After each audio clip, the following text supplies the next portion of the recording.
The battle of words between Moscow and Washington continues, with Russian Foreign Minister Sergei Lavrov slamming the new U.S. sanctions targeting 33 individuals linked to Russian security and intelligence agencies.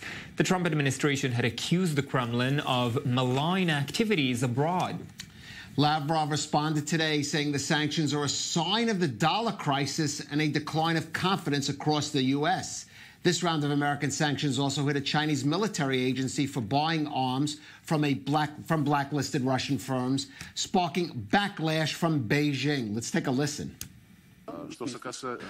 As for the new sanctions against Russian legal entities and individuals announced by the United States, we have already stopped being surprised by anything.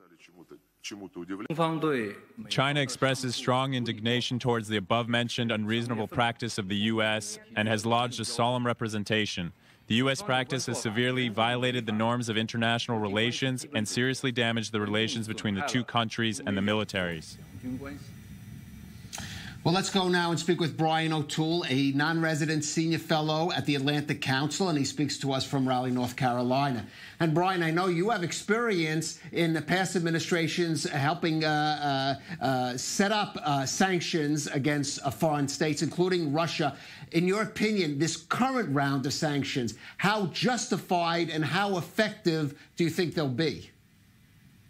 Well, I think, they're justified in the manner that, Congress passed a set of sanctions saying that if there are certain transactions with Russia's defense industry, then the administration has to sanction the entities involved. And that's where you see the sanctions against the Chinese company and its director. The other sanctions that people are calling sanctions, these 33 individuals that were added to the State Department list, they're not sanctions, I think, in the typical way that we think about them. They fall more into a category of people that others need to stay away from business with. But for the most part, it's kind of cleaning up to some degree the work that's already been done by Special Counsel Mueller, because he's indicted all of these folks. And so it's not a huge action. It's not some earth-shattering thing. This is more of kind of the drumbeat of typical technocratic sanctions actions that the administration tends to take in a normal time. And Brian, the Russian foreign minister did respond as if it were a very dramatic step. Of course, one of the things Lavrov said was that Russia plans to end its dependency on the U.S. dollar system. How concerning is a statement like that, in your view, for Washington? Not at all. I mean, Lavrov doesn't really know what he's talking about when it comes to international financial markets. They can't get away from the U.S. dollar if they're conducting international transactions. It's just that simple. New York City turns over an enormous amount of money every day. And so the presence of the dollar in the global markets is not going to go away just because Sergei Lavrov says something on a random Tuesday or Wednesday. Brian, though it may be a result of heightened media coverage, I'm not sure myself, it does seem that the Trump administration turns to sanctions more perhaps than previous governments. For example, the sanctions on Turkey over this jailed pastor. Is there a point in which sanctions can be overused and that they start to generate a backlash and lose their effectiveness?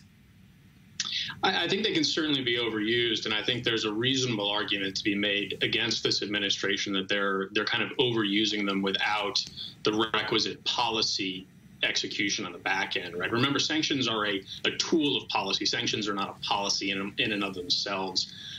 That said, I think the concerns that, use of sanctions, especially in the way that the Trump administration has done it so far, are going to undermine the dollar's presence in the global market. I think those concerns are very overblown. They'd have to do some pretty dramatic things and very silly things to make that more of a reality. And I don't see them having done that yet, and I'd be surprised if they went ahead and did something dumb enough to erode the dollar standing just with sanctions. Brian, what do you make of Lavrov's statement also that the new U.S. sanctions are a result of lack of confidence in Washington and that they will in fact create lack of confidence in the world's most used currency? What is the foreign minister referring to?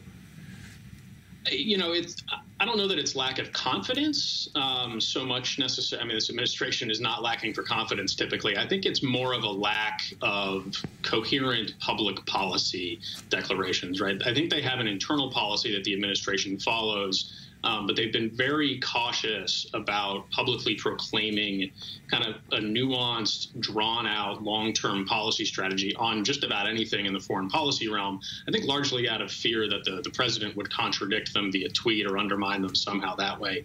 And so I think that's the issue here is they seem to turn to sanctions when they can't really do all that much else. It's kind of, it's an easy thing for the administration to do because it's a purely executive power in a lot of ways. And so it's a nice, simple fallback. But it belies, I think, a real, consistent and coherent foreign policy that allies and partners can get involved with. All right, Brian O'Toole from the Atlantic Council.